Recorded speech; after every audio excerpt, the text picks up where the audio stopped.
The blood-stained wedding dress was all she had left as Madeline Morgan stumbled off the westbound train at Kingston Station, Montana Territory, 1878. The conductor had called out the stop with the same indifference he might announce any delivery of cattle or grain, unaware that the trembling woman in the faded blue traveling cloak had sold her mother's silver to purchase the ticket that would take her as far away from Boston as possible.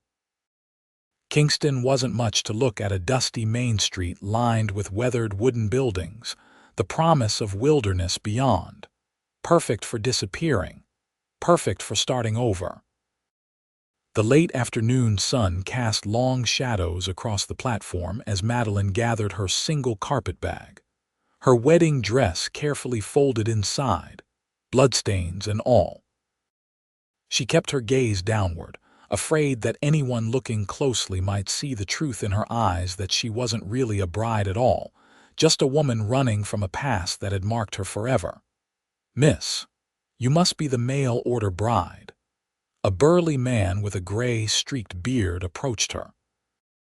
His voice was gruff but not unkind. "Vernon Lawson. I run the general store. Mrs. Hayes asked me to fetch you when the train arrived." Madeline clutched her bag tighter. "Yes, I'm Madeline Morgan. Mrs. Hayes is expecting me." "Indeed she is.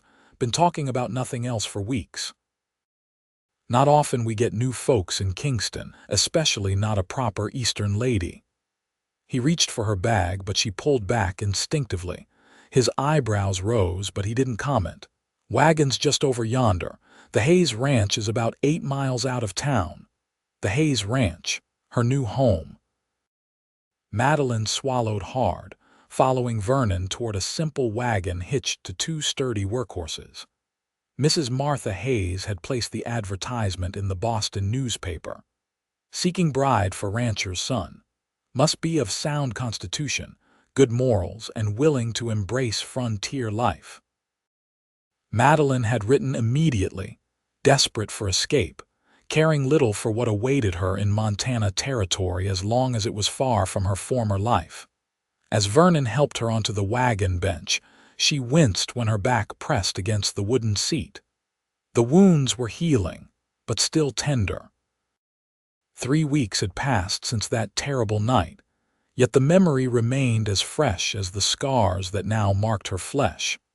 The wagon lurched forward, and Kingston began to fall away behind them. The vastness of the Montana landscape opened before her, endless sky stretching over rolling grasslands, distant mountains blue on the horizon, so different from the crowded streets of Boston. "Mrs. Hayes says you're from back east," Vernon said, breaking the silence. "Yes, Boston. Must be quite a change." "That's what I'm hoping for," she said quietly. Vernon gave her a sidelong glance. "The Hayes family's good people. One of the biggest spreads in the county.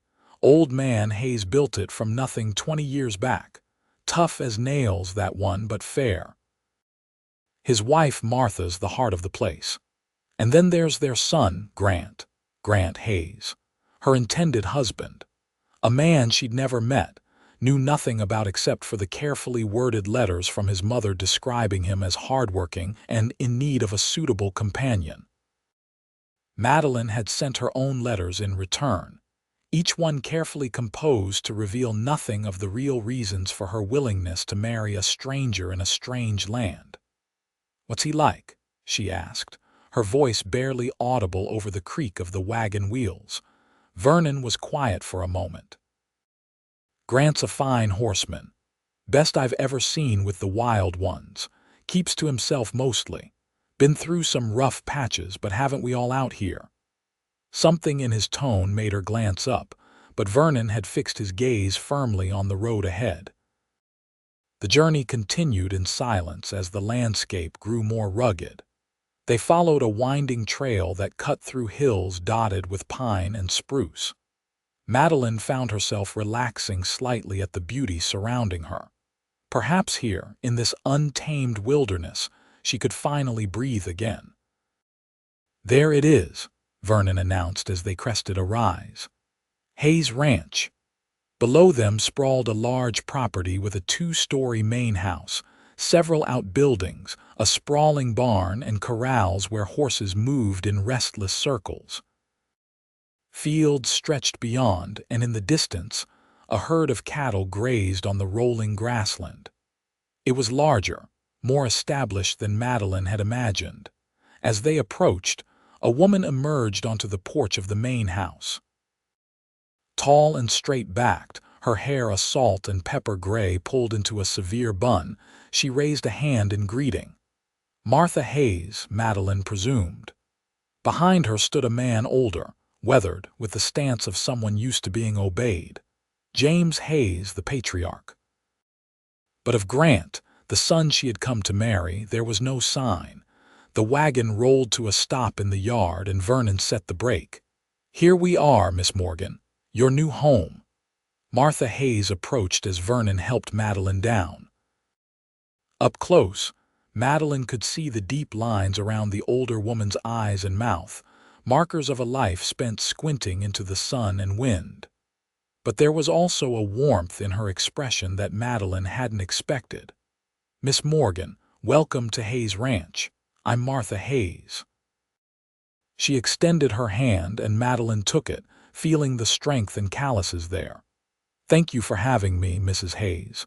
Your letters were most kind."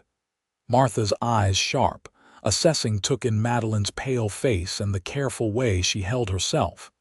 "You must be exhausted from your journey. James, come greet our guest." The older man approached, his face unreadable. "Miss Morgan." His handshake was brief, firm. "Hope you find Kingston to your liking." "I'm sure I will, Mr. Hayes." Vernon handed Madeline's bag to Martha. "I'll be heading back to town now if you folks don't need anything else." Martha nodded. "Thank you, Vernon. Give my regards to your wife." As the wagon pulled away, Martha turned to Madeline. "Come inside. You must be hungry and in need of rest." The interior of the Hayes home was surprisingly comfortable, a large central room with a stone fireplace, solid wooden furniture, and shelves lined with books. Handmade quilts added color to the otherwise practical space. "Your room is upstairs," Martha said, leading the way. "It's not what you might be accustomed to in Boston, but it's clean and private." The bedroom was small but pleasant, with a narrow bed covered in a patchwork quilt, a washstand with a porcelain basin, and a simple wooden chest for clothing. A window overlooked the ranch yard and the distant mountains. "It's lovely," Madeline said, meaning it. After weeks of train compartments and boarding houses, the simple room seemed like a sanctuary. Martha set the carpet bag on the bed. "I'll leave you to freshen up. Supper's in an hour." "You can meet Grant then." Alone at last, Madeline sank onto the edge of the bed, wincing at the pressure against her back. She allowed herself a moment of doubt, of fear. What had she done, binding herself to a family she didn't know, in a place so far from everything familiar? But what choice had she had? She opened her carpet bag and carefully removed the wedding dress, now a bitter reminder of promises broken and dreams shattered. Her fingers traced the bloodstains that no amount of scrubbing had been able to remove.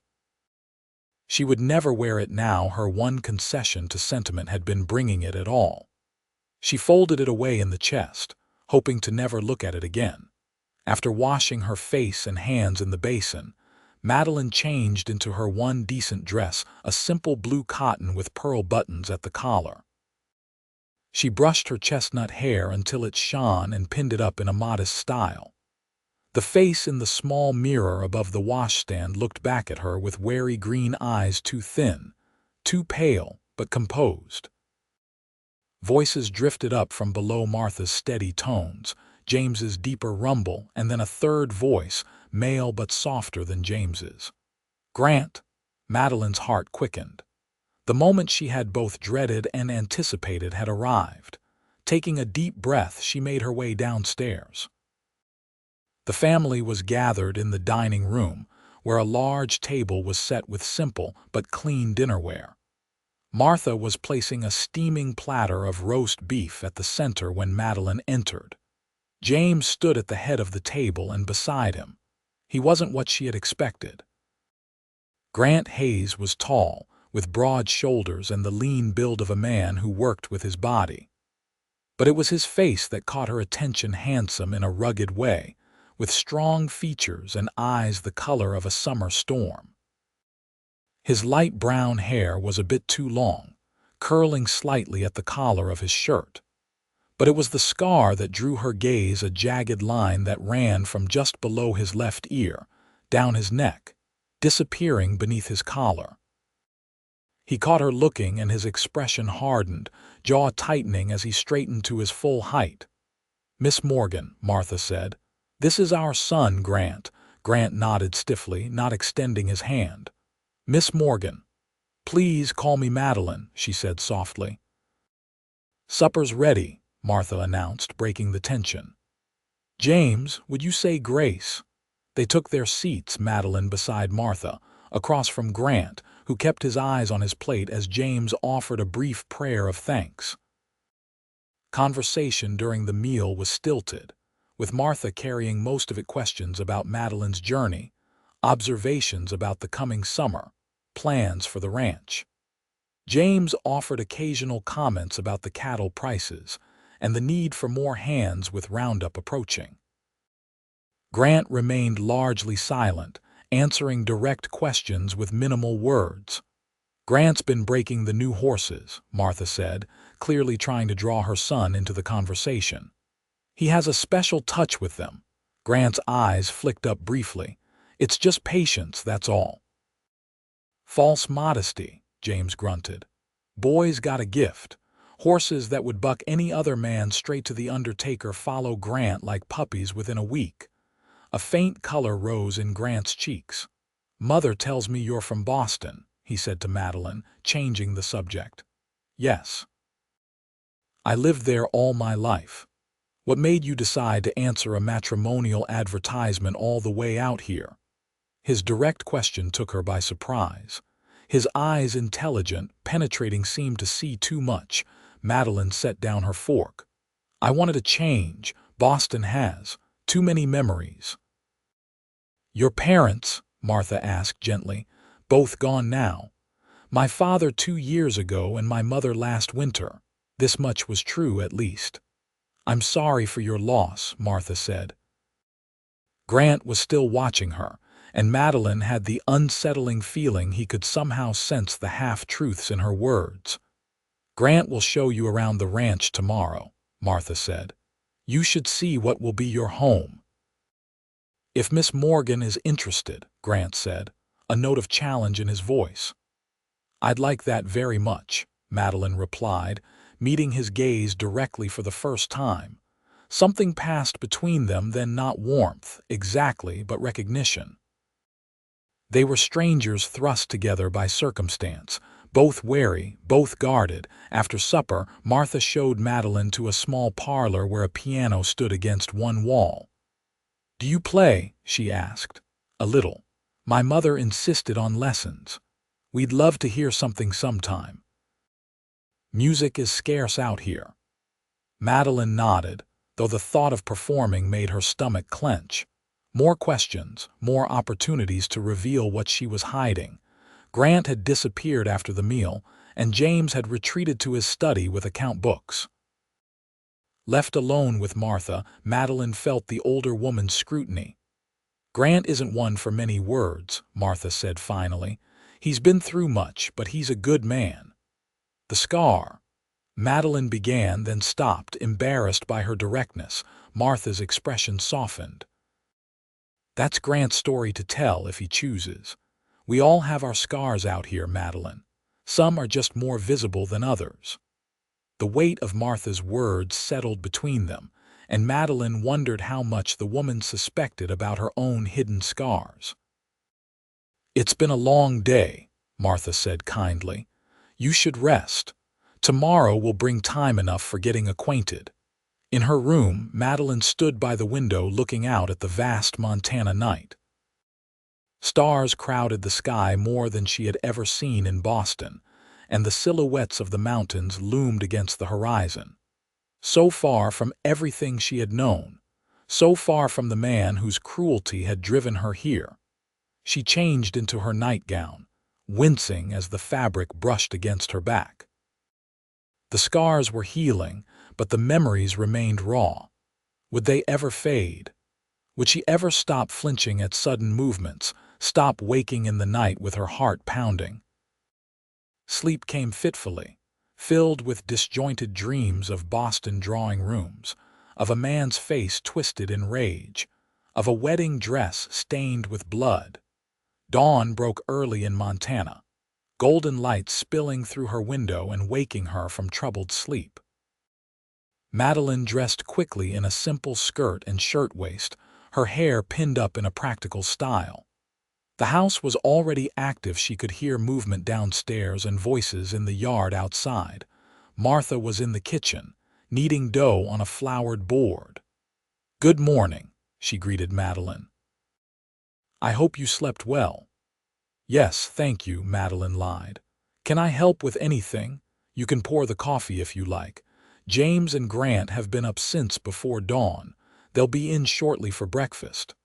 Madeline found comfort in the domestic task, pouring the strong coffee into heavy mugs. The kitchen was warm and smelled of bread and bacon. So different from the formal Boston breakfast room where she had taken morning meals in silence, the weight of disapproval heavy across the table. The men entered, bringing the scent of horses and morning air with them. James nodded a greeting while Grant hung back, his expression unreadable as he watched Madeline set the table. Breakfast was hearty biscuits, eggs, bacon, and gravy. James ate quickly, discussing the day's work with Grant between bites. Cattle needed moving to the north pasture, fences needed mending, a mare was ready to foal. "Grant can show you the ranch after breakfast," James said to Madeline, as if remembering her presence. Grant's jaw tightened. "I've got work to do, Father." "The work can wait an hour," James said firmly. "Miss Morgan has come a long way to be here. The least we can do is show her what she's getting herself into." The phrase hung in the air and Madeline's stomach knotted. What was she getting herself into after breakfast? Grant waited for her on the porch, his posture rigid. "We'll take horses," he said. "Can you ride?" "Yes, though it's been some time," he nodded curtly. "I'll saddle something gentle for you." She followed him to the barn where he selected a calm-looking bay mare. She watched as his hands moved confidently over the horse, his touch gentle despite his brusque manner. For himself, he chose a tall black gelding with a white blaze. When he helped her mount, his hands were impersonal at her waist, but she couldn't help the small gasp as pressure hit a tender spot on her back. His eyes narrowed, but he said nothing, swinging up onto his own horse with easy grace. They rode in silence at first, the horse's hooves muffled in the thick spring grass. The ranch spread before them in all directions, fenced pastures, stands of pine, a creek winding like a silver ribbon through the valley. Cattle dotted the landscape, red-brown against the green. "My father started with nothing," Grant said finally, gesturing to the expanse around them. "Built all this with his own hands and sheer stubbornness." "It's beautiful," Madeline said sincerely. Grant glanced at her. "It's hard. Winters that freeze your blood, summers that bake the land dry. Predators, disease, drought, every season brings its own way to die out here, yet people stay. Some do." His eyes were distant. "Others can't handle it. And you, have you always wanted this life?" A muscle worked in his jaw. "It's the only life I know." They rode on, Grant pointing out landmarks, the north pasture where the best grass grew, the creek that never ran dry even in the harshest summer, the ridge where wolves sometimes denned. "And what will be expected of me?" Madeline asked finally. "As your wife." The word felt strange on her tongue. Grant reined his horse to a stop, turning to face her fully. "Let's be clear, Miss Morgan. This arrangement was my mother's idea, not mine. I don't need a wife, especially not some Eastern lady who'll run back to civilization at the first blizzard." The bluntness of his words stung, but Madeline lifted her chin. "I have nowhere to run to, Mr. Hayes, and I'm stronger than I look." Something flickered in his eyes, surprise, perhaps. "We'll see." They continued riding, cresting a small hill that overlooked a meadow filled with wildflowers. In the center stood a small cabin, weathered but solid. "What's that?" Madeline asked. "The original homestead. My parents lived there when they first claimed this land. My father built the main house after the ranch started turning a profit." He hesitated. "I've been working on fixing it up." "It's lovely." And it was nestled against the backdrop of distant mountains, surrounded by wildflowers. It looked like a painting come to life. Grant's expression softened slightly. "My mother thought, that is, if this arrangement works out, it might make a suitable home for us." The implications of his words hung between them. A home. For them, husband and wife. As they dismounted to let the horses drink from a small stream, Madeline felt Grant's eyes on her. She was careful as she slid from the saddle, but couldn't entirely mask her discomfort. "You're in pain," he said. "Not a question. I'm fine." "You're not." He stepped closer, his voice dropping. "When I helped you mount, you flinched, and you sit as if your back pains you." Madeline turned away, heart racing. "The journey was long. Train seats are not built for comfort." "Is that why you came all this way?" "To escape whatever happened to you back east." The directness of his question left her speechless. When she finally found her voice, it was barely a whisper. "We all have our reasons for the choices we make." "Yes," he said, and there was something in his tone that made her look up at him. His hand moved unconsciously to the scar on his neck. "We do." The ride back to the ranch was quiet, but the silence had shifted from tense to thoughtful. Grant seemed lost in his own contemplations, and Madeline was grateful for the reprieve from questions she wasn't ready to answer. As they approached the barn, she saw Martha standing on the porch of the main house. The older woman raised a hand in greeting, and Madeline waved back, feeling a strange mix of trepidation and hope. This place, this vast, wild country, could it truly become home? Grant helped her dismount, his hands gentle at her waist. "I'll take care of the horses," he said. "My mother will want to talk to you about the wedding plans." Wedding plans. The reality of why she had come crashed back. She was to marry this man, this stranger with the scarred neck and guarded eyes. "When?" "Sunday after next, I expect. Mother's already invited half the county. 2 weeks.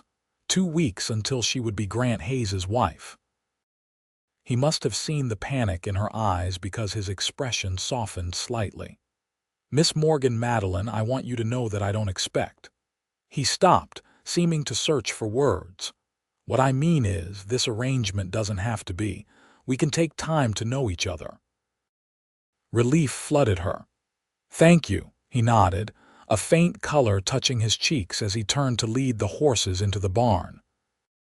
Martha was indeed waiting to discuss wedding plans, a simple ceremony at the local church in Kingston, a gathering afterward at the ranch, a new dress that she insisted on having made for Madeline.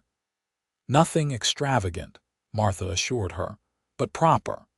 The first Hayes wedding deserves celebration." Madeline nodded, trying to appear enthusiastic. The thought of standing before the entire community, all eyes on her, made her stomach clench with anxiety.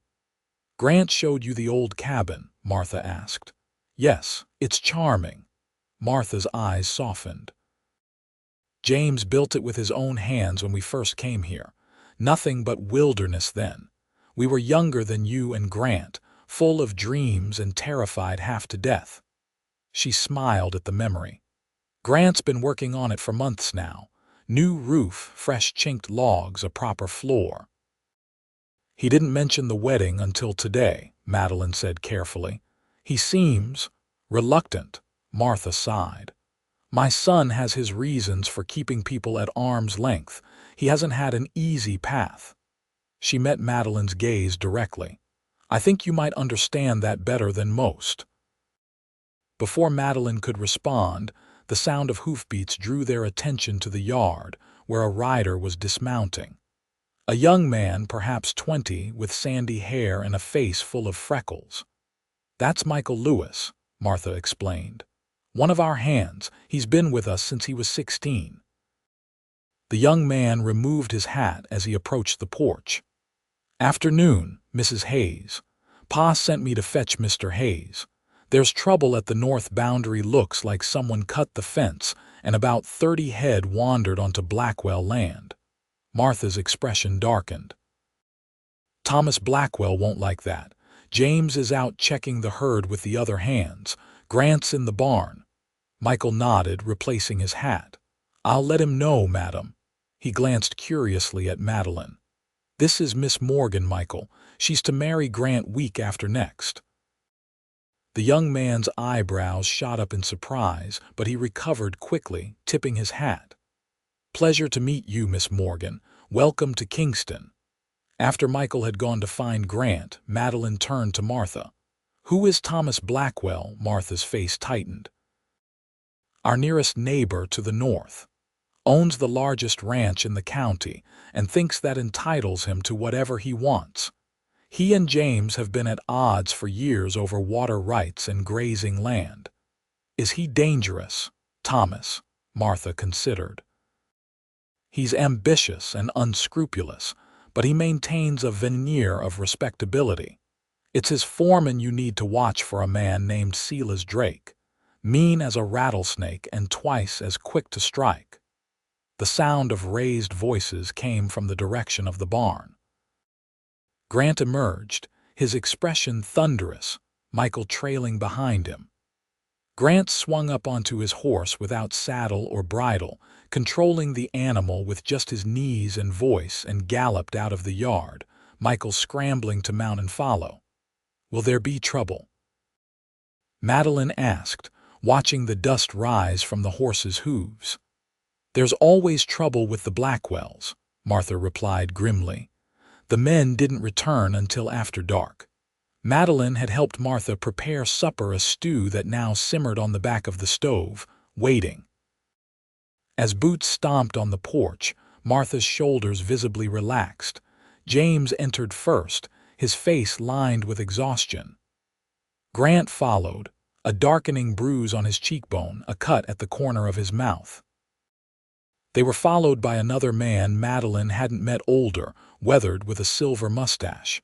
"This is Hank Wilson, our foreman," Martha introduced him. "Hank, this is Miss Morgan." Hank nodded politely, though his eyes were wary. "Madam, what happened?" Martha demanded, already moving to get clean cloths and water for Grant's injuries. James sank into a chair at the kitchen table. "Blackwell's men claimed our cattle trampled their new alfalfa field, wanted compensation." "Did they?" Martha asked. "The fence was cut on our side," Grant said, wincing as his mother pressed a damp cloth to his cheek. "They drove our cattle through deliberately." "Words were exchanged," James continued. "Then fists." Grant took exception to some comments Silas Drake made. Grant's jaw tightened.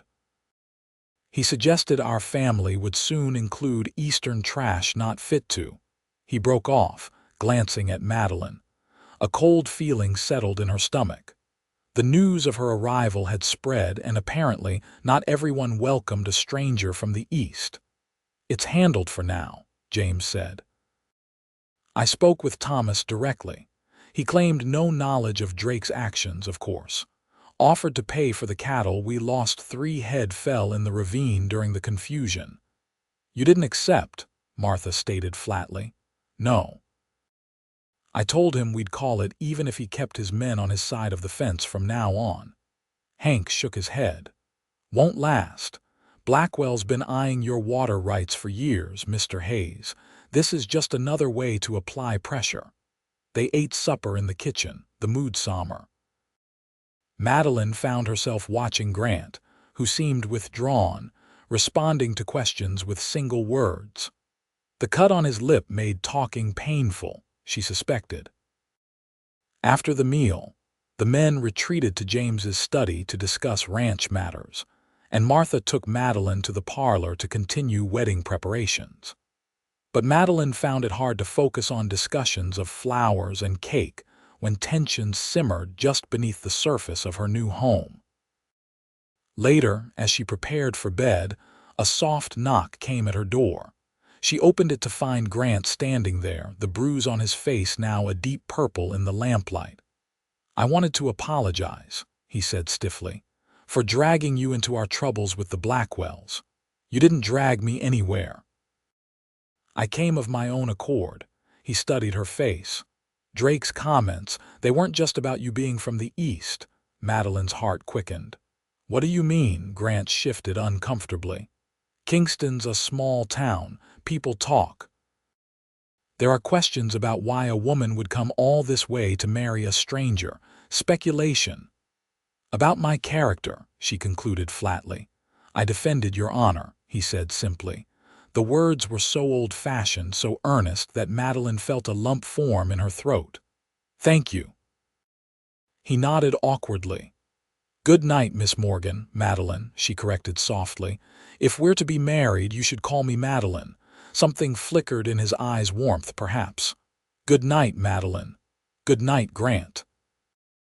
As his footsteps retreated down the hallway, Madeline closed her door and leaned against it, heart pounding. The day had been overwhelming, the vastness of the ranch, the brewing conflict with the Blackwells, and most of all, Grant Hayes himself. A man who had defended her honor without even knowing her. A man who, in 2 weeks' time, would be her husband. The days that followed fell into a pattern. Mornings began early at Hayes Ranch, with breakfast before dawn. The men would head out to their work mending fences, moving cattle, breaking horses. Madeline spent her time with Martha, learning the rhythms of ranch life, helping with cooking and cleaning, preserving the early summer fruits, tending the vegetable garden. In the afternoons, Grant would often find time to show her more of the ranch. They rode together daily, and gradually, Madeline found herself relaxing in his company. He was quiet but not unkind, and he had a dry wit that occasionally surfaced when his guard was down. "Have you always worked with horses?" she asked one afternoon as they watched a mare and her new foal in the corral. "Since I could walk. My father says I could sit a horse before I could run. You have a gift with them. I've watched you with the wild ones."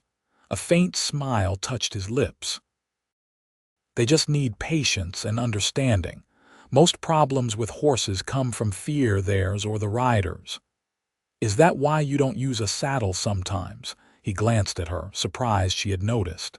"It builds trust. No barriers between us." The mare nuzzled her foal, guiding it toward the water trough. "She's protective," Madeline observed. "Wouldn't you be?" Grant said quietly. In a world full of predators, their eyes met, and something passed between them, understanding, perhaps. They were both guarded, both wary of showing vulnerability. As the wedding approached, Kingston buzzed with activity and gossip. Madeline felt the stares when she accompanied Martha to town for final preparations. Women whispered behind their hands, men tipped their hats with curious glances. She was a novelty, an outsider, and she felt the weight of their judgment. At the dressmaker's shop, where Martha had insisted on having a wedding dress made, the seamstress clucked over Madeline's measurements. "You're thin as a rail, my dear. Been eating enough." "The journey was taxing," Madeline replied, avoiding the woman's eyes in the mirror. "Turn around now, let me measure the back." Madeline hesitated, panic rising. Martha, sensing her distress, intervened smoothly. "Perhaps we could focus on the front first, Mrs. Cooper. Miss Morgan is quite tired today." The seamstress looked between them, curiosity plain on her face, but she nodded. "As you wish, Mrs. Hayes." Later, as they walked back to the wagon, Martha spoke quietly. The dress will need to be fitted properly at some point, Madeline. I know. Whatever happened to you, whatever marks you carry, they don't define you. Tears pricked Madeline's eyes. Don't they? Martha's hand found hers, squeezing gently. Only if you let them. That evening, Madeline stood before the small mirror in her room, slowly unbuttoning her shirtwaist. She slipped it off, then the chemise beneath, turning to look over her shoulder at what she could see of her back reflected in the glass. The scars were still angry red welts crisscrossing her pale skin from shoulders to waist. 3 weeks had healed them somewhat, but they remained vivid reminders of that night. The night she had finally stood up to Edwin Caldwell, the man she was supposed to marry. The night his rage had erupted not in shouts, but in the whistle of his riding crop through the air. A soft knock at the door startled her from the painful memory. She quickly pulled her nightgown over her head, wincing as the fabric scraped over tender skin. "Yes, it's me," Grant's voice came through the door. "I brought something for your back." Madeline froze. How did he know? Hesitantly, she opened the door a crack. Grant stood there holding a small pottery jar. His expression was serious but not pitying. "My mother makes this salve for burns and wounds," he said quietly. "It helps with healing and eases the pain." Madeline's throat tightened. "How did you know?" "I've seen how you move, how you sit carefully, how you flinch when something touches your back." He paused. "And I know what hidden pain looks like." She opened the door wider, letting him in. They stood facing each other in the lamplight, the unspoken question hanging between them. "Who did it?" Grant asked finally, his voice low and tight with controlled anger. Madeline turned away, moving to the window. Outside, the Montana night was clear and cold, stars pricking the velvet darkness. "The man I was engaged to in Boston. Edwin Caldwell. Engaged." Grant's reflection in the window showed his confusion. "But I thought the advertisement was for a mail-order bride." "It was," she said quietly, "but I wasn't actually married. I ran before the wedding." She could see him processing this information. "Your wedding dress, the one in your trunk, it has bloodstains." Madeline turned, surprised. "You saw it.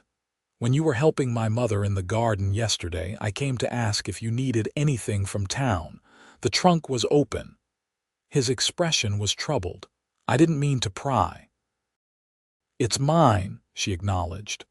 "I was wearing it for the final fitting when it happened." Grant's hands clenched at his sides. "Tell me." And so she did, haltingly at first, then with increasing steadiness. How Edwin Caldwell, son of her father's business partner, had seemed the perfect match. Handsome, wealthy, charming in public. How after their engagement, his true nature began to emerge, controlling, jealous, prone to cold rages. "My father died 2 years ago and my mother this past winter.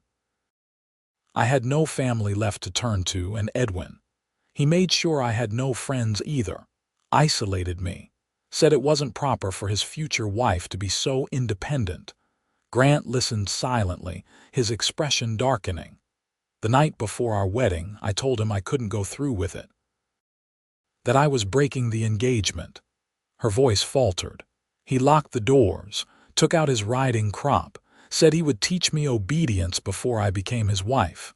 Grant made a sound, part growl, part anguished exhale. "How did you escape?"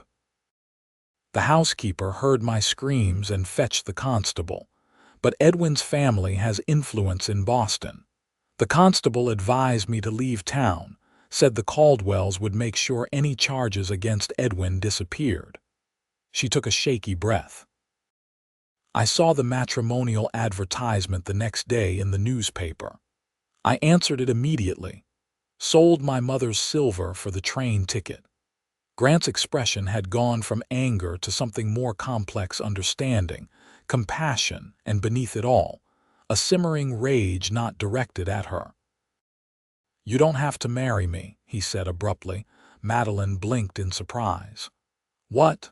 "The arrangement, it was based on the assumption that you needed a husband. If you just need sanctuary, you can stay here without the wedding. My parents would understand." The offer touched her deeply. "And what about you? Don't you need a wife?" A shadow crossed his face.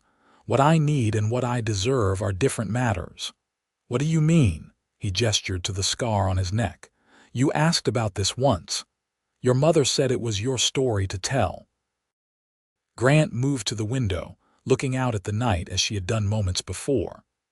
3 years ago, there was a woman, Mary Blackwell. Blackwell. As in Thomas Blackwell, his daughter. We were in love, or so I thought, planned to marry against our father's wishes. His voice was flat, emotionless, but Madeline could sense the pain beneath. "The night we were to elope, I waited at the appointed place. Instead of Mary, her brother and 3 ranch hands arrived." Madeline's hand flew to her mouth. "They attacked you. They meant to kill me.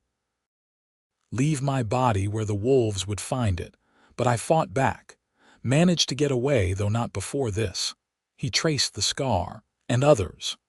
"What happened to Mary?" "Married a cattle broker from Helena 2 months later. I later learned she had never intended to elope. It was a trap set by her family." "I'm so sorry, Grant." He turned from the window, his eyes meeting hers. "So you see, we both carry scars. Mine are a reminder not to trust too easily. Yours are a reminder of what I escaped." She finished for him. He nodded, offering the jar of salve. "This will help with the healing, at least for the physical wounds." Madeline took it, their fingers brushing. "Thank you. If you still want to go through with the wedding, knowing everything, I will honor our arrangement. But if you'd rather not, I'd like to proceed," she said quietly. "Not because I need a husband, but because I think we might understand each other in ways others wouldn't." Something shifted in Grant's eyes, a warmth she hadn't seen before. "Then I'll see you on Sunday, Madeline Morgan." "Sunday," she agreed. After he left, Madeline applied the salve to her back as best she could reach. The ointment smelled of herbs and beeswax, and it eased the constant burning sensation almost immediately. As she lay in bed that night, she thought about Grant's story, about his scars that mirrored her own, though in different ways. "Finally, someone like me," she whispered into the darkness. Sunday dawned clear and bright. The small church in Kingston was filled to capacity, ranchers and their families, townspeople, all curious to see the Eastern bride and her rancher husband. Madeline wore the dress Martha and Mrs. Cooper had created, a simple gown of ivory silk with lace at the collar and cuffs, cut to accommodate her healing back without drawing attention to it. As James Hayes walked her down the aisle, a role he had solemnly offered when he learned she had no family, Madeline saw Grant waiting at the altar. He wore a dark suit that emphasized the breadth of his shoulders, his hair neatly combed, his expression serious but calm. The ceremony was brief, the minister's words washing over Madeline like a distant tide. She was acutely aware of Grant beside her, of his steady presence as they exchanged simple vows. When he slipped the ring onto her finger, a band of gold that had belonged to his grandmother, his hand was warm and sure.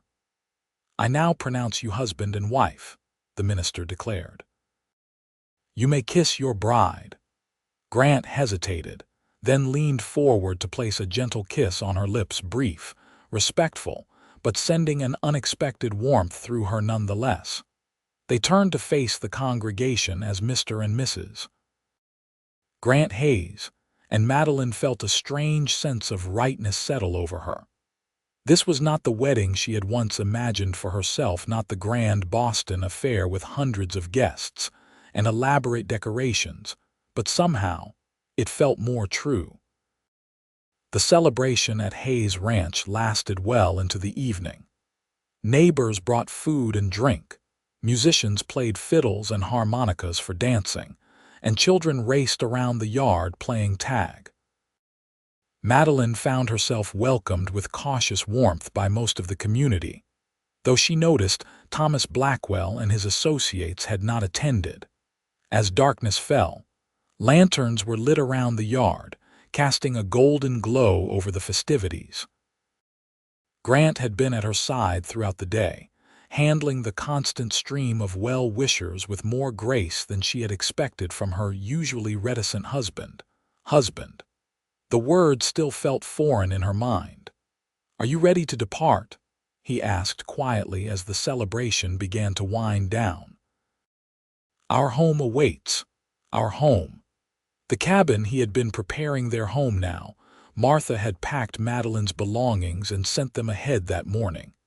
Now, as they said their goodbyes to the remaining guests, Madeline felt a flutter of nervousness. Not fear, she trusted Grant's earlier promise to give her time, but the uncertainty of this new beginning.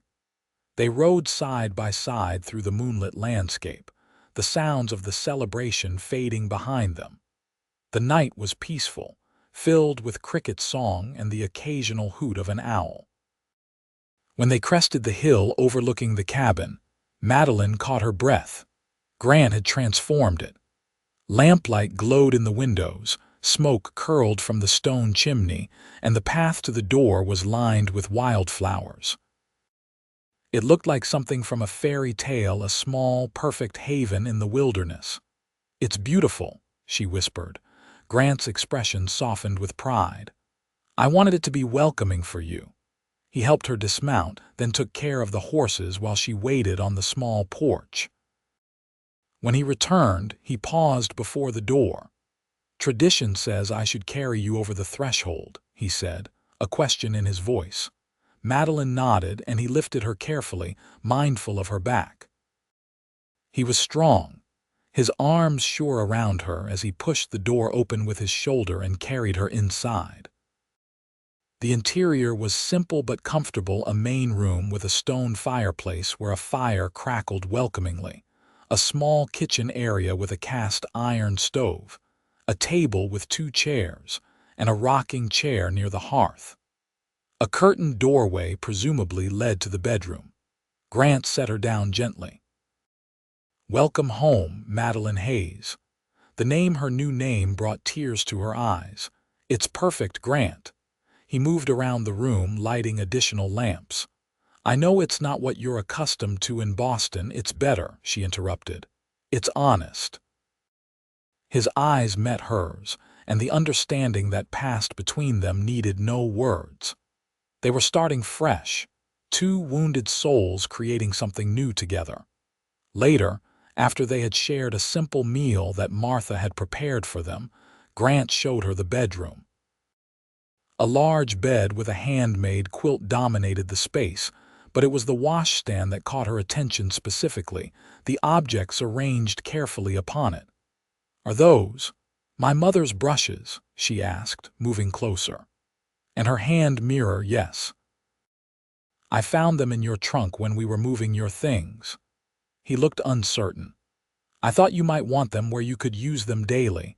If that was presumptuous—" "No," she said quickly, running her fingers over the silver-backed hairbrush.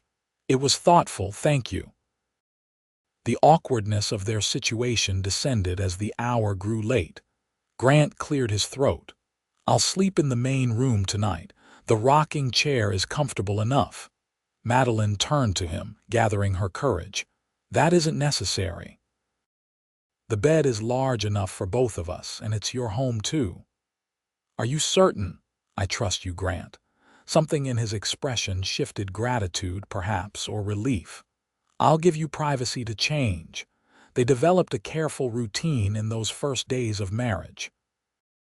Rising with the dawn, working together to maintain their small homestead while Grant still fulfilled his duties at the main ranch.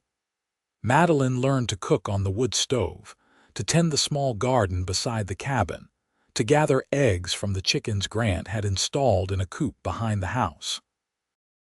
Their nights were chaste but increasingly comfortable. They shared the bed, careful not to cross the invisible boundary between them, yet Madeline found herself drawing comfort from Grant's presence, his steady breathing in the darkness, the warmth of him beside her. A week after the wedding, Madeline was hanging laundry on the line when she saw a rider approaching a woman on a chestnut mare. As the rider drew closer, Madeline recognized Sarah Wilson, Hank's daughter, who had attended the wedding celebration. "Good morning, Mrs. Hayes," Sarah called, dismounting. She was perhaps 20, with her father's direct gaze but a softer manner. "Please call me Madeline," she replied, smiling. "Would you like some coffee?" Inside the cabin, Sarah accepted the cup gratefully. "Pa sent me to invite you and Grant to supper tomorrow. Ma's been wanting to properly welcome you to Kingston." "That's very kind." Sarah studied her over the rim of her cup. "How are you finding ranch life? Must be quite different from Boston." "It is, but in good ways mostly. Grant seems different since you arrived, lighter somehow." Madeline felt a flush of pleasure at the observation. Had she affected him so noticeably? "He's been very patient with my adjustment to country living." Sarah leaned forward. "Is it true what they're saying in town, that you ran away from another man to come here?" The directness of the question took Madeline aback. "People are talking about that." Sarah had the grace to look embarrassed. "Small towns, you know, everyone speculates." "What else are they saying?"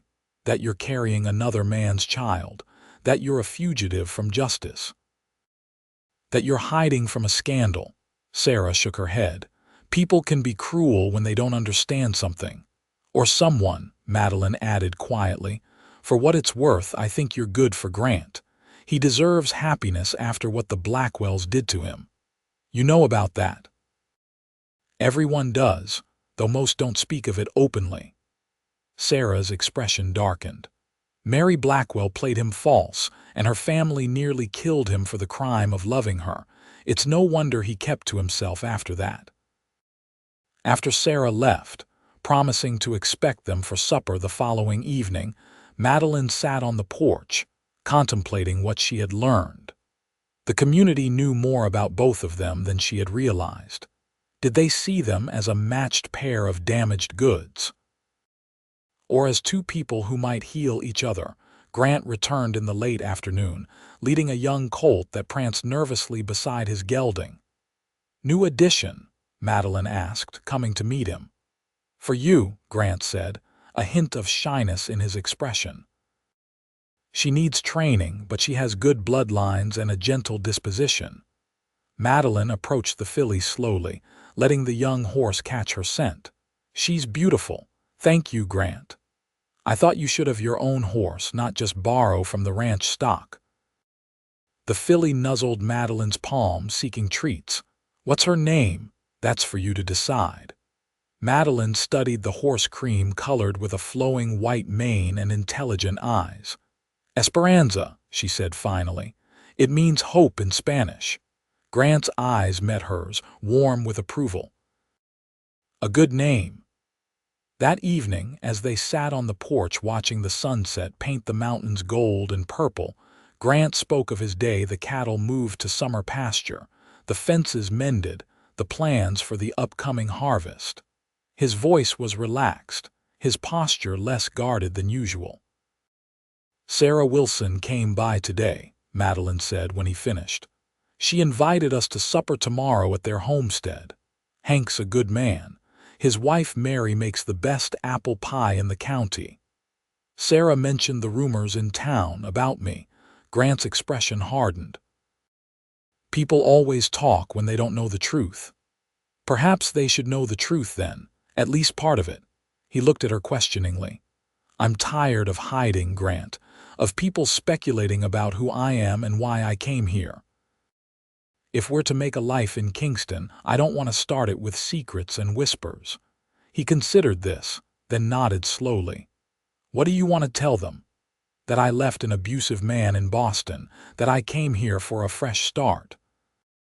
Not all the details, but enough that they understand I'm not running from the law or some scandalous past. And the scars," Madeline took a deep breath. "They're part of me now. I can't hide them forever, especially not from the woman who may someday help deliver our children." The words hung between them, the first acknowledgement of what their future might hold. Grant's eyes darkened with an emotion Madeline couldn't quite read. "Are you certain?" he asked. "Once spoken, truths can't be unspoken." "I'm certain. I want to stop being afraid. To stop letting him control me even from thousands of miles away." Grant reached out, hesitantly taking her hand. His palm was warm against hers, calloused from work but gentle in its touch. "Whatever you decide, I'll stand with you." The simple promise meant more than elaborate vows ever could. Impulsively, Madeline leaned forward and pressed her lips to his, their first real kiss since the brief one at their wedding. Grant stilled in surprise, then responded, his free hand coming up to cup her cheek. When they broke apart, his eyes were questioning. "Madeline." "I'm not ready for more," she said softly. "Not yet, but I wanted you to know that someday I hope to be." Understanding and patience filled his gaze. "We have time," he said. "All the time you need." The Wilson homestead was smaller than Hayes Ranch but well-maintained, with a neat vegetable garden and a flowering apple orchard. Hank and his wife Mary welcomed them warmly, and their 3 younger children stared at Madeline with undisguised curiosity. During the meal, conversation flowed easily, talk of crops and weather, local news, plans for the upcoming 4th of July celebration in Kingston. Madeline found herself relaxing, enjoying the simple camaraderie. After supper, the men moved to the porch with pipes, and Mary sent the children to finish their chores, leaving Madeline alone with her and Sarah in the kitchen. "Sarah tells me you're settling in well at the cabin," Mary said as they washed dishes together. "Yes, Grant has made it very comfortable. He's a good man, quiet but solid." Mary handed Madeline a plate to dry. "Kingston hasn't always been kind to him, especially after what happened with the Blackwell girl, so I've heard." Mary studied her face. "You know then?" "He told me before we married." Madeline set down the dish towel, "just as I told him about my past." Sarah looked up from where she was wrapping leftover bread. "Your past?" Madeline took a deep breath. "The man I was engaged to in Boston was cruel. When I tried to break the engagement, he beat me. I still carry the scars on my back." The words came easier than she had expected, perhaps because these women looked at her with compassion rather than judgment. Mary wiped her hands on her apron. "I suspected something of the sort. The careful way you move, how you flinch when someone approaches from behind." "Is that why you answered the advertisement?" Sarah asked. "To escape him?" "Yes, I had nowhere else to go." Mary's expression softened. "Well, you found a home here, child, and a good husband from the looks of it." "We're still learning each other," Madeline admitted. "But yes, Grant is kind, patient. The best ones often are," Mary said with a knowing smile. "My Hank barely spoke 2 words together when we were courting. Now I can hardly get him to hush at supper." The 3 women laughed, and Madeline felt something warm unfurl in her chest, the beginnings of friendship, of belonging, on the ride home. Grant was quiet, but it was a comfortable silence. The moon was full, silvering the landscape, and the night air carried the scent of pine and sage. "You told them," he said finally, not a question. "Mary and Sarah, yes, it felt right," he nodded.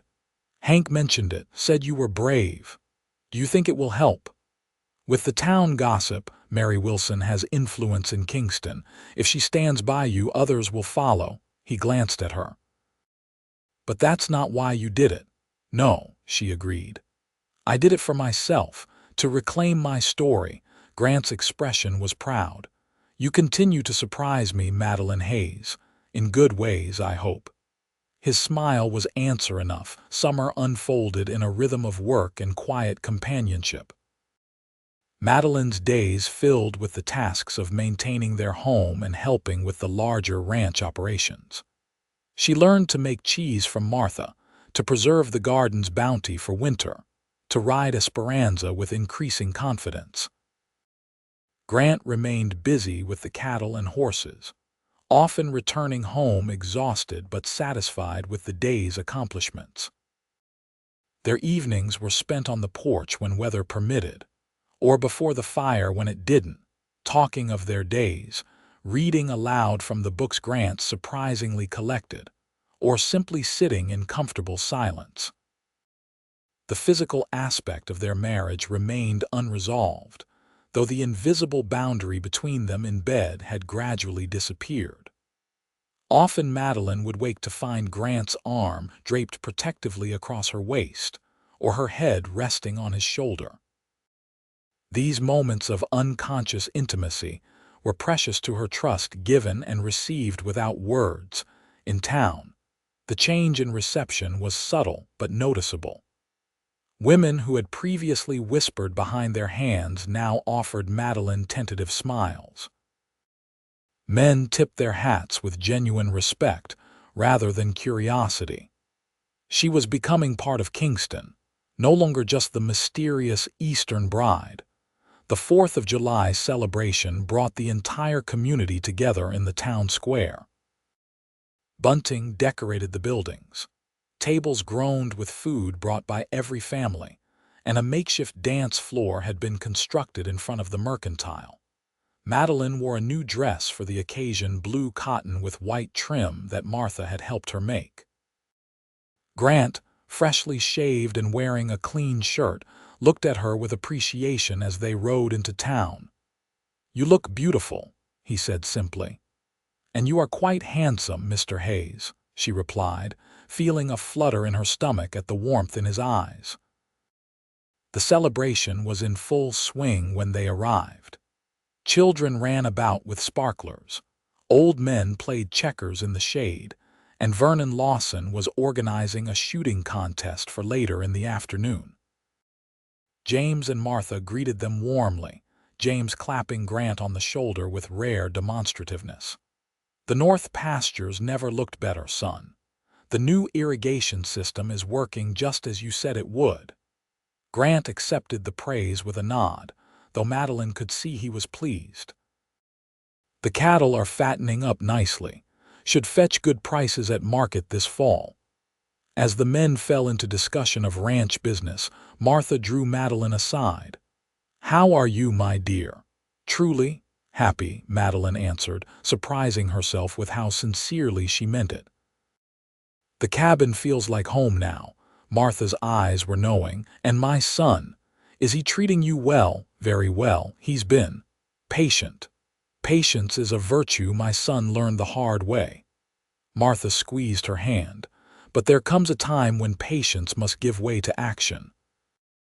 Before Madeline could respond to this cryptic statement, a hush fell over the crowd. Turning, she saw the reason Thomas Blackwell had arrived with his entourage, including his foreman, Silas Drake, and a young woman who could only be Mary Blackwell Hollister, now returned from Helena.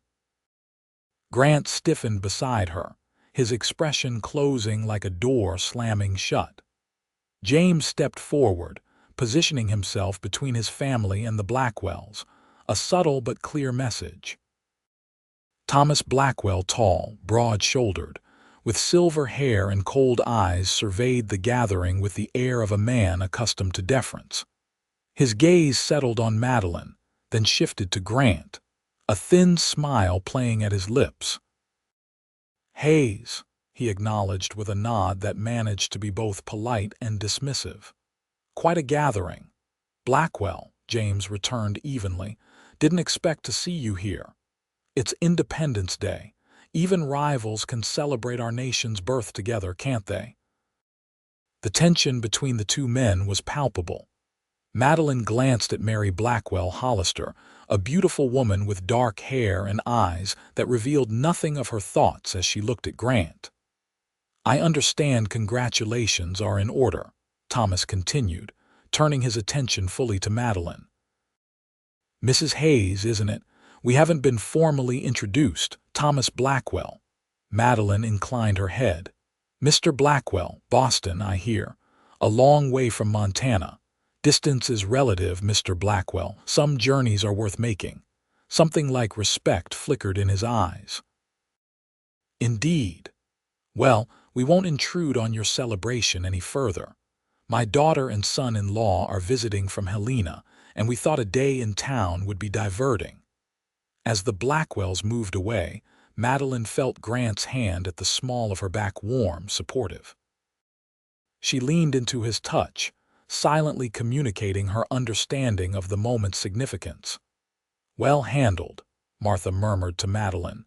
"Thomas Blackwell isn't used to being matched in conversation." The encounter cast a brief shadow over the day, but as the celebration continued, spirits lifted again. When the fiddlers began to play, couples moved onto the dance floor. To Madeline's surprise, Grant held out his hand. "Would you honor me with a dance, Mrs. Hayes?" She placed her hand in his, smiling. "I didn't know you danced. There's a great deal we're still learning about each other." He led her onto the floor with unexpected grace, his hand respectful at her waist, guiding her through the simple country dance. Madeline followed his lead, enjoying the rare public display of their growing connection. "Mary is watching us," she said quietly as they turned. Grant's jaw tightened momentarily, but his steps never faltered. "Let her. What we have is real. What she and I had was illusion." The conviction in his voice warmed her, and Madeline moved closer, her hand tightening on his shoulder. "Thank you for bringing me here today, for dancing with me." His eyes softened. "Thank you for coming into my life, Madeline Hayes." As twilight descended, the celebration reached its culmination, fireworks brought all the way from Denver by the town council. The community gathered on blankets spread on the grass to watch the display. Grant found a spot at the edge of the crowd, and Madeline settled beside him, leaning against his chest as he wrapped his arms around her from behind. The first explosion of color against the darkening sky drew gasps and cheers. Madeline felt Grant's chin rest lightly on her head, his chest solid and warm against her back. "Are you happy here, Madeline?" he asked, his voice low in her ear. She tilted her head back to look up at him, the fireworks reflecting in his eyes. "Yes, happier than I ever expected to be again."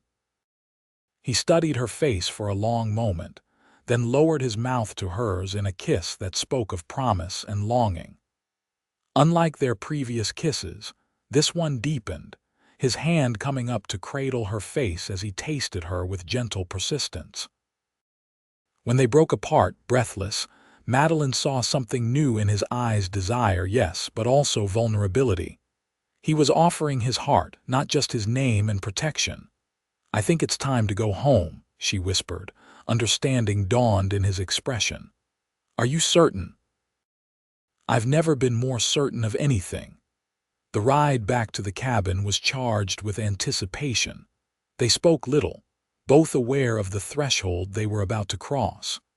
When they arrived, Grant took care of the horses while Madeline lit the lamps inside, her heart hammering in her chest. She was nervous. Yes, memories of Edwin's brutality still lurked in the corners of her mind, but this was Grant, who had shown her nothing but gentleness and respect. Grant, whose own scars matched hers in different ways. When he entered the cabin, he moved slowly, giving her time to change her mind if she wished. But Madeline stepped forward, taking his hands in hers. "I want this," she said softly. "I want you." His expression was solemn. "If at any point you want to stop, I know. I trust you, Grant." He reached up to touch her face, his fingers tracing her cheekbone with wonder, as if he couldn't quite believe she was real. Then he kissed her, a kiss that began gently but grew in intensity as she responded, her arms winding around his neck. They moved to the bedroom, where the lamp cast a warm glow over the quilt-covered bed. Grant's hands were sure but reverent as he helped her with the buttons of her dress, his eyes seeking permission at each step. Madeline felt none of the fear she had anticipated, only a growing warmth and certainty that this was right. When she stood before him in just her chemise, Grant's eyes darkened. "You're beautiful," he whispered. Madeline took a deep breath, then turned her back to him and slowly lowered the straps of her chemise, revealing the scars that crisscrossed her skin. She heard his sharp intake of breath, then felt the feather-light touch of his fingers tracing the marks. "These change nothing," he said, his voice rough with emotion, "except to make me admire your strength even more." He pressed his lips to her shoulder, then to each scar, a benediction that brought tears to her eyes. When she turned to face him, he took her hands and placed them on the buttons of his own shirt. Understanding, Madeline unbuttoned it slowly, revealing his chest and the scars that marked him, a jagged line across his collarbone, another at his ribs, testament to the night he had nearly died. "Finally," she whispered, echoing his words from that first day, "someone like me." Grant's eyes glistened in the lamplight. "Someone who understands," he agreed softly. "Someone who sees the wounds but isn't defined by them."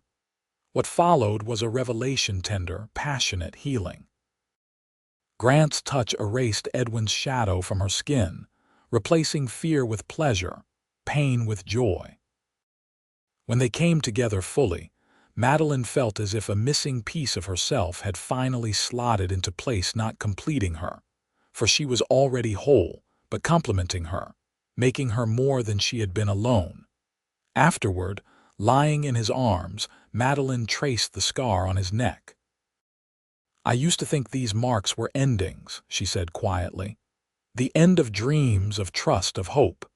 "And now," Grant asked, his fingers drawing lazy circles on her shoulder, "now I see their beginnings, the start of something true." He kissed her forehead. "I love you, Madeline Hayes. I think I began to love you the moment you stepped off that train, holding yourself so carefully, your chin lifted despite everything." The words, the first time he had spoken them, filled her with warmth. "I love you too, not despite our scars, but because of who they've made us." "Who they've brought us to," he corrected gently. "Yes," she agreed, settling closer against him. "Who they've brought us to." Autumn painted the landscape in gold and crimson, the mountains taking on a purple haze in the late afternoon light. Madeline stood on the porch of the cabin, watching as Grant worked with a young horse in the corral. Their months together had settled into a comfortable rhythm, the initial awkwardness replaced by easy companionship and deepening love. The news she carried would change everything again. Her hand rested on her still flat stomach, where new life had taken root. A child, their child, would arrive with the spring thaw. Grant looked up, catching her watching him, and smiled, that rare, full smile that transformed his face and never failed to quicken her heart. He said something to the young ranch hand working with him, then vaulted over the corral fence and strode toward her. "You look thoughtful," he said, climbing the steps to join her on the porch. "I have news," she replied, taking his hand and placing it over her stomach. Grant's eyes widened, understanding dawning. "Are you certain?" Martha confirmed it this morning. "The baby should come in late April." Joy broke across his face like sunrise, and he pulled her into his arms, lifting her off her feet and spinning her in a circle. "A baby," he breathed when he set her down. "Our baby." Madeline laughed at his exuberance. "I take it you're pleased." "Pleased doesn't begin to cover it." He knelt before her, pressing his lips to her stomach through the fabric of her dress. "Hello, little one. Your mother and I are very happy you're joining us." The simple action brought tears to Madeline's eyes. This was the family she had always wanted, built on love and respect, not obligation and fear. "I was thinking," Grant said, rising to his feet, "that we might add onto the cabin before winter sets in. Another bedroom for the baby, perhaps a larger kitchen." "That sounds perfect." He brushed a strand of hair from her face, his expression growing serious. "Are you afraid, after everything?" She considered the question. "A little, but not like before. This fear is natural, the worry of any new mother, not the terror I used to live with." Grant nodded, understanding as always. We'll face it together, whatever comes. Together, she agreed, leaning into his embrace as the Montana sunset painted the world in shades of possibility. Winter descended on Kingston with a fury that Madeline, despite Martha's warnings, hadn't fully anticipated. Snow piled in drifts taller than a man, temperatures plunged so low that water froze in the bucket between the pump and the house, and the wind howled around the cabin like a living thing seeking entry. Yet inside, warmth prevailed. Grant had insulated the cabin thoroughly, added the promised bedroom, and enlarged the kitchen. The fireplace blazed constantly, and oil lamps created pools of golden light against the early darkness. Most evenings found them before the hearth, Grant carving a cradle from pine wood, Madeline sewing tiny garments or reading aloud. Her body changed as the winter deepened, her belly growing round with child. Grant watched these changes with wonder and devotion, his hands gentle on the swell that housed their future. In town, Madeline's condition was met with genuine happiness. The people of Kingston had gradually accepted her as one of their own, especially after she had organized a successful harvest festival and begun teaching reading to several of the ranch children on Saturday afternoons. Even the Blackwells seemed to have retreated from active hostility. Thomas Blackwell had nodded curtly when they passed on the street in early December, a small acknowledgement but significant nonetheless. "Your father says the spring cattle drive will be the largest yet," Madeline remarked one evening as she worked on a quilt for the baby. Grant looked up from the cradle he was sanding. "If the winter doesn't take too many calves, yes. The new breeding stock is proving its worth. He's proud of what you've accomplished with the ranch." A small smile touched Grant's lips. "He's mentioned that to you, has he?" "Several times. Though he seems unable to say it directly to you. That's my father, shows love through actions, not words." Grant set aside the cradle. "Much like someone else I know." Madeline raised an eyebrow. "Are you suggesting I'm undemonstrative, Mr. Hayes?" He moved to join her on the sofa, pulling her feet into his lap and rubbing them gently. "Not at all, Mrs. Hayes. Merely observing a family trait." She leaned back, enjoying his attentions. "Your mother says I've changed you, made you more talkative." Grant chuckled. "If by more talkative she means I occasionally speak in complete sentences at supper, then yes." "You were certainly talkative last night," Madeline teased, referring to their lovemaking, which had grown more creative as her pregnancy advanced. Color touched his cheekbones, but his eyes darkened with remembered pleasure. "You inspire eloquence in me, wife." February brought the worst blizzard in living memory, 3 days of howling wind and blinding snow that cut the cabin off from the world entirely. Grant ventured out only to tend the horses in the small stable he had built adjacent to the house, returning with ice in his beard and a worried expression. "The temperature's still dropping," he reported on the 3rd day, stamping snow from his boots. "If it doesn't break soon." He didn't need to finish the thought. They both knew what severe cold could mean for the cattle, for the ranch's future. Madeline helped him remove his frozen outer garments, then pressed a cup of hot coffee into his hands. "Your father and the hands will have moved the herd to the sheltered canyon," she reminded him. "And the hay stores were good this year." Grant nodded, though worry still lined his face. "I should be there, helping."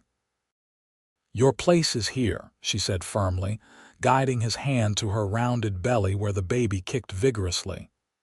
"With your family." His expression softened. "You're right, as usual." When the storm finally broke, the landscape had been transformed, familiar contours buried under feet of snow, landmarks erased. Grant set out for the main ranch immediately, promising to return by nightfall with news. Madeline kept busy in his absence, baking bread, mending clothes, and writing in the journal she had begun keeping for their child stories of their lives, of Kingston, of the journey that had brought her to Montana and to Grant. Dusk was settling when she heard the jingle of harness bells. Moving to the window, she saw not one horse approaching, but a sleigh drawn by two with Grant and James both bundled against the cold. She met them at the door, heart racing. "What's happened?" "Nothing to fear," Grant assured her, helping his father inside. But the ranch house chimney collapsed in the storm. "Mother's staying with the Wilsons until it can be rebuilt, and Father will stay with us for a few days." James stamped snow from his boots. "I apologize for the imposition, Madeline." "Nonsense. Your family." "There's stew keeping warm, and plenty of it." Over the meal, James reported on the storm's aftermath. "Lost about 20 head, mostly yearlings. Could have been worse. The new windbreaks Grant designed saved the majority of the herd." Pride glowed in the older man's eyes as he looked at his son, and Madeline saw Grant straighten slightly under the rare approval. "The Blackwells weren't so fortunate," James continued. "Their losses were much heavier. Thomas was up in Helena when the storm hit, and Drake didn't move the herd to shelter in time." "That's unfortunate," Grant said, though Madeline could tell he felt little sympathy for Thomas Blackwell himself. "Indeed. Their foreman was found frozen yesterday, tried to reach the north herd on his own and got caught in the worst of it." James shook his head. "No man deserves such an end, not even Silas Drake." The news sobered them all. Winter in Montana showed no mercy, even to those born to its harshness. That night, with James settled in the new bedroom they had prepared for the baby, Madeline and Grant lay close together in their bed, his hand resting protectively on her belly. "I've been thinking," he said quietly, "about names for the baby." "Oh, what do you have in mind?" "If it's a boy, perhaps James, after my father." Madeline smiled in the darkness. "He would be honored, and if it's a girl," I thought, "maybe Alina after your mother." The suggestion brought tears to her eyes. "Yes, I'd like that very much." Grant's arms tightened around her. "Either way, the child will be loved. We'll never know the kind of pain we've endured." "We'll make sure of it," Madeline agreed, placing her hand over his. "Together." March brought the first hints of spring, patches of bare ground appearing through melting snow. The return of meadowlarks, days growing noticeably longer. Madeline's time drew nearer, and Martha moved into the cabin to help during her final weeks, bringing with her the wisdom of a woman who had assisted at countless births on the frontier. "The baby's positioned well," she announced after examining Madeline one afternoon. "Strong heartbeat. I'd guess another 2 weeks, perhaps 3. Grant, who had been hovering anxiously nearby, exhaled audibly. "And Madeline, she's well." Martha's eyes twinkled. "Your wife is the picture of health, son. Women have been having babies since the beginning of time, you know." "Not my wife," he muttered, earning a laugh from both women. The evening of April 10th, as Grant read aloud from one of his treasured books while Madeline mended a shirt, she felt the first unmistakable contraction. She set down her sewing, placing a hand on her belly. "Madeline." Grant marked his place in the book, watching her face. "I think it's beginning," she said calmly, though her heart raced. "Would you fetch your mother?" What followed was a night that seemed endless hours of intensifying pain, punctuated by moments of quiet between contractions. Martha directed proceedings with calm efficiency, sending Grant for hot water, clean linens, and eventually banishing him from the bedroom entirely when his anxiety threatened to overwhelm Madeline's composure. As dawn broke over the mountains, painting the snowy peaks pink and gold, Madeline's labor reached its peak. The pain was beyond anything she had imagined, tearing through her in waves that left her gasping. Yet there was purpose in this pain, creation rather than destruction, and she clung to that knowledge as Martha coached her through the final stages. "I can see the head," Martha announced. "One more push, Madeline. That's it, girl." With a final, monumental effort, Madeline bore down, and suddenly the pressure released in a rush. A thin cry filled the room, indignant, vital, perfect. "A boy," Martha said, her voice thick with emotion. "A fine, healthy boy." She placed the squalling infant on Madeline's chest, and through tears of exhaustion and joy, Madeline beheld her son. Tiny fists waved in protest at his abrupt entry into the world, his face scrunched in displeasure, dark hair plastered to his head. "Hello, James," she whispered, touching his cheek with a trembling finger. "We've been waiting for you."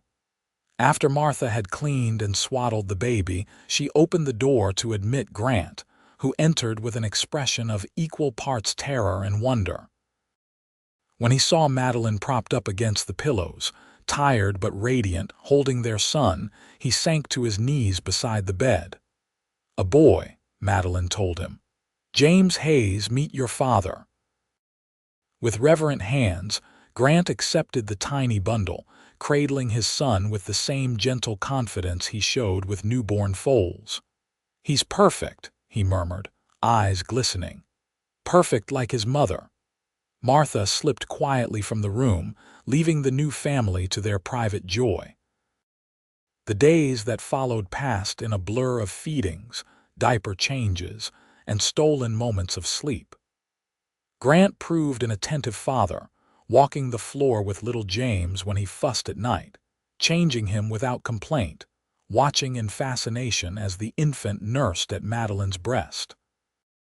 "He has your eyes," Grant observed one afternoon as they sat on the porch enjoying the spring sunshine. The baby gazed up at them, his eyes the same clear green as Madeline's. "And your chin," she replied, tracing the firm line of the infant's jaw. "Poor child." Grant chuckled. "My mother says he's the image of me as a baby, but mothers always say that."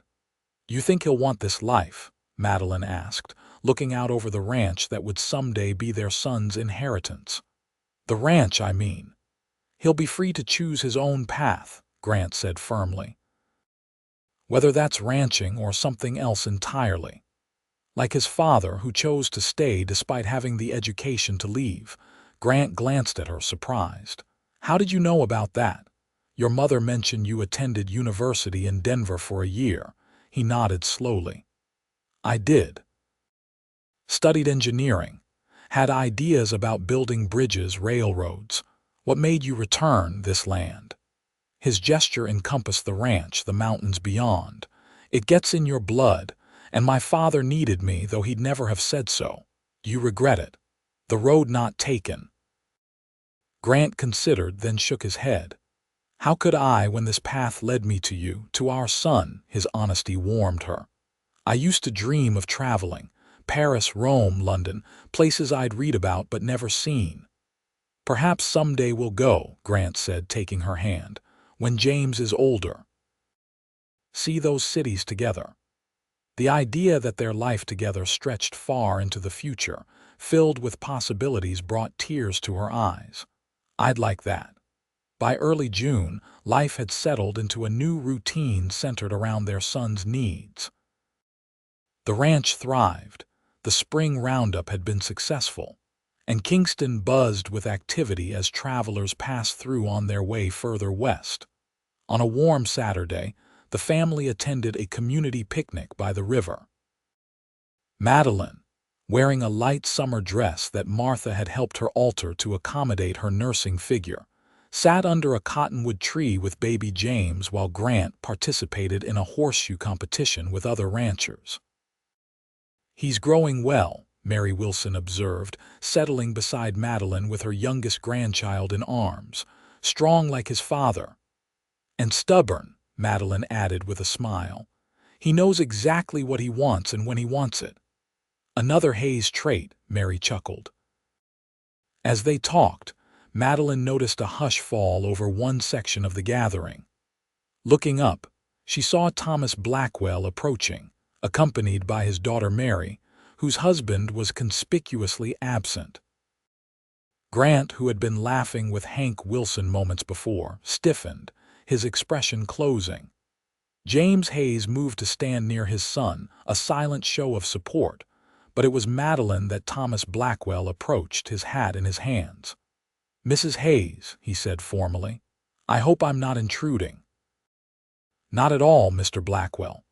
She shifted James in her arms, her chin lifting slightly. Thomas glanced at the baby, an unreadable expression crossing his face. "A fine son you have there." "Thank you, we think so." He cleared his throat. "I wanted to thank you personally for the food your family sent after Silas Drake's passing. It was unexpected, given our history." "No one should face grief without community support," Madeline replied. "Whatever differences exist between our families." Thomas nodded, a hint of respect in his eyes. "My daughter has something she wishes to say as well." Mary Blackwell Hollister stepped forward, her beauty marred by an unhappy set to her mouth. "Mrs. Hayes," she began stiffly, "I also wanted to express my appreciation and to congratulate you on your son." Grant had approached silently, positioning himself behind Madeline's chair, his hand coming to rest on her shoulder. "Mary," he acknowledged, his voice neutral. "How is Edward?" A flash of something pain perhaps crossed Mary's face. "My husband has returned to Helena, permanently. We're no longer together." The news hung in the air between them. Madeline felt Grant's hand tighten briefly on her shoulder, then relax. "I'm sorry to hear that," he said, and Madeline could tell he meant it, not out of lingering feelings for Mary, but from the simple human compassion that was fundamental to his nature. "Yes, well." Mary straightened her shoulders. "These things happen." Thomas placed a hand on his daughter's arm. "We should rejoin our party." "Good day, Mrs. Hayes." Grant. As they walked away, Madeline looked up at her husband. His expression was thoughtful but not troubled. "Are you all right?" she asked softly. He smiled down at her, his eyes clear and present, focused entirely on her and their son. "I'm better than all right. I'm exactly where I'm supposed to be with the people I love." Madeline reached up to take his hand, bringing it to her lips. "As am I." That evening, as they prepared for bed, Grant seemed preoccupied, his movements distracted as he hung his shirt on the peg by the door. Madeline, who had just settled James in his cradle after a final feeding, watched him with concern. "What's troubling you?" she asked, moving to stand before him. "Is it seeing Mary today?" Grant blinked, focusing on her face. "Mary, no, that chapter of my life closed long ago." He took her hands in his. "I was thinking about the future, our future." "Oh, the ranch is doing well, better than ever. With the new contracts James secured for the fall, we'll have enough saved to make some changes if you want." "What kind of changes?" Grant led her to sit on the edge of the bed. "We could build a new house larger with more modern conveniences. Or," he hesitated, "we could travel. See those cities you dreamed of." Surprise filled her. "Grant Hayes, are you suggesting we leave Kingston?" "Not permanently, but for a while, perhaps. James is young enough to travel easily, and my father has Hank to help with the ranch." His eyes searched hers. "You gave up everything to come here, Madeline. Your home, your world. I thought perhaps you might want to see some of what you left behind." Deeply touched by his thoughtfulness, Madeline considered the offer. A year ago, she might have leapt at the chance to see the world beyond Montana's borders. But now, "This is my world now," she said softly. "You, James, this home we've built together." She cupped his cheek. "I'd rather use that money to expand the ranch to secure our son's future here." Relief and love filled Grant's expression. "Are you certain? I want you to be happy, Madeline." "Completely happy." "I am," she assured him, and it was the simple truth. "More than I ever dreamed possible." He pulled her close, his lips finding hers in a kiss that spoke of deep contentment and abiding love. When they broke apart, he rested his forehead against hers.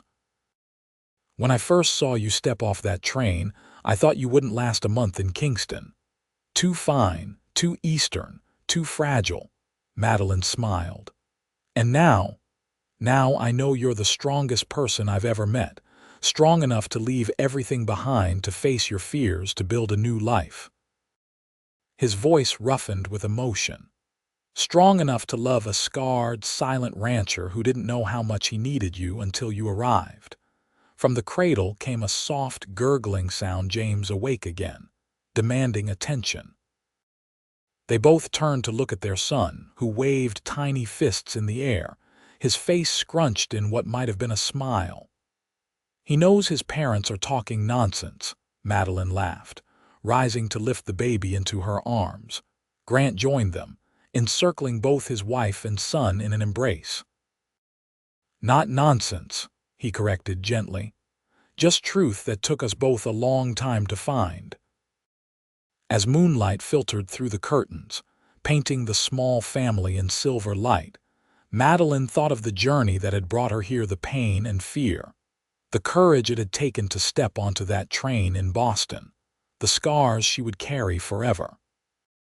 But those scars had led her to this man, this child, this life filled with purpose and love. "Finally," she whispered, echoing the words Grant had spoken on that first day when he had glimpsed her hidden wounds and recognized a kindred spirit. "Someone like me." "Someone like you," he agreed, pressing a kiss to her temple. "Someone to build a life with, someone to heal with.